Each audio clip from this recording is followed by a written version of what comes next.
Hello friends, welcome back to my channel future nursing unit. I hope you all are fine. आज का हमारा subject है midwifery and gynaecology and आज का हमारा टॉपिक है प्रीमेच्योर रप्चर ऑफ मेम्ब्रेन।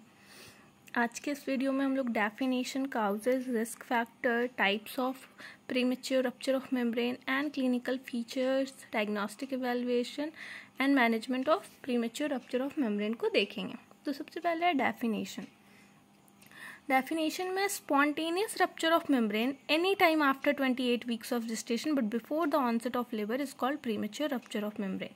जो membrane है वो spontaneously rupture हो जा रहा है, मतलब अचानक से rupture हो जा रहा है, 28 weeks के बाद में rupture हो रहा है और जो labor है उसके onset के पहले हो रहा है। मतलब जो membrane है वो कब rupture होगा? 28 वीक्स ऑफ जेस्टेशन के बाद में और लेबर के ऑनसेट के पहले ही रप्चर हो जाएगा। इसी को प्रीमेच्योर रप्चर ऑफ मेम्ब्रेन बोलते हैं। इसका एग्जैक्ट कॉज अननोन है। इसके कुछ रिस्क फैक्टर है। रिस्क फैक्टर में सबसे पहले पॉलीहाइड्रोएमनियोज, नेक्स्ट है मल्टीपल प्रेगनेंसी एंड नेक्स्ट है डिक्रीज स्ट्रेंथ ऑफ मेम्ब्रेन। पॉलीहाइड्रोएमनियोज ये मैंने आप लोगों को पढ़ा चुका है और अगर आप लोगों ने वीडियो नहीं देखी है तो आप एक बार जा करके चैनल पर देख लें। पॉलीहाइड्रोएमनियोज का मतलब होता है कि जो एमनियोटिक फ्लूइड है वो 2000 ml से उसका जो वॉल्यूम है वो ज़्यादा इंक्रीज हो जाता है। इसी को पॉलीहाइड्रोएमनियोज बोलते हैं। मल्टीपल प्रेगनेंसी में क्या होता है कि ट्विन या फिर ट्रिपलेट प्रेगनेंसी होती है। और थर्ड है डिक्रीज स्ट्रेंथ ऑफ मेम्ब्रेन। जो मेम्ब्रेन है उसका जो स्ट्रेंथ होता है वो बहुत कम होता है, इसके वजह से प्रीमेच्योर रप्चर ऑफ मेम्ब्रेन होता है। नेक्स्ट है इसके टाइप्स में है term rupture of membrane and pre term rupture of membrane. Premature rupture of membrane में हम लोगों ने देखा कि जो मेम्ब्रेन है वो रप्चर हो जा रहा है, स्पॉन्टेनियसली रप्चर हो जा रहा है। कब रप्चर हो रहा है? 28 वीक्स ऑफ जेस्टेशन के बाद में और लेबर के ऑनसेट के पहले। इसके टाइप्स में है टर्म रप्चर ऑफ मेम्ब्रेन और pre term rupture of membrane. Term rupture of membrane में क्या हो रहा है? In this rupture of membrane occur after 37 weeks of gestation but before the onset of labor is called term premature rupture of membrane। इसमें जो membrane है वो कब रप्चर हो रहा है? 37 वीक्स के बाद में रप्चर हो रहा है बट लेबर के ऑनसेट के पहले हो रहा है। लेबर का जो प्रोसेस है उसके ऑनसेट के पहले जो मेम्ब्रेन है वो रप्चर हो जा रहा है और 37 वीक्स के बाद में हो रहा है। इसको टर्म रप्चर ऑफ मेम्ब्रेन बोलते हैं। नेक्स्ट है preterm rupture of membrane. In this rupture of membrane occur before 37 weeks of gestation is called preterm rupture of membrane। इसमें क्या होता है कि 37 वीक्स के पहले ही जो मेम्ब्रेन है वो रप्चर हो जाता है।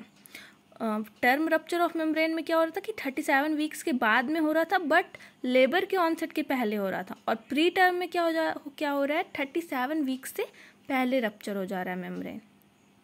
इसी को बोलते हैं pre term rupture of membrane. इसके कुछ क्लिनिकल फीचर्स हैं।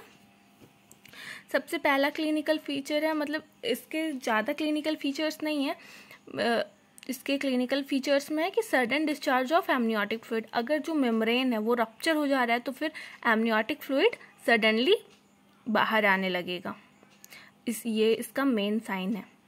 इसके लिए हम लोग क्या क्या टेस्ट करेंगे? इसके लिए हम लोग हिस्ट्री कलेक्शन करेंगे, फिजिकल एग्जामिनेशन करेंगे, अल्ट्रासोनोग्राफी करेंगे, ब्लड इन्वेस्टिगेशन करेंगे and high vaginal swab culture करेंगे।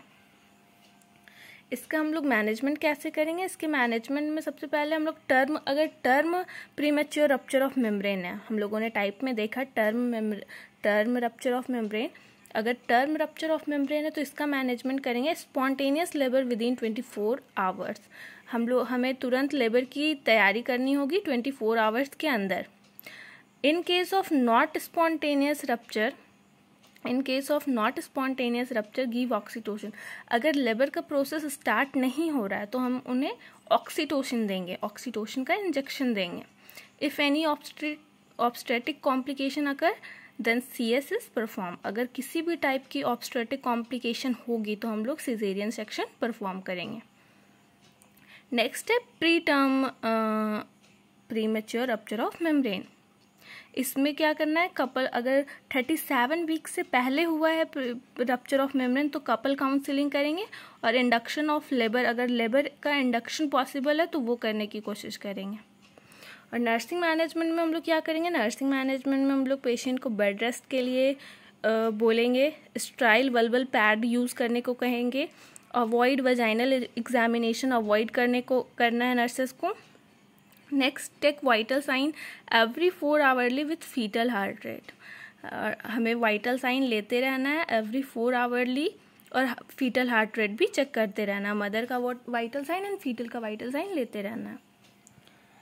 आज के इस वीडियो में बस इतना ही, मिलते हैं कल एक नए टॉपिक के साथ। अगर आप लोगों को वीडियो पसंद आई है और आप लोगों के लिए वीडियो हेल्पफुल रही है तो आप लोग चैनल को सब्सक्राइब कर लें, वीडियो को लाइक करें और अपने दोस्तों के साथ शेयर करें।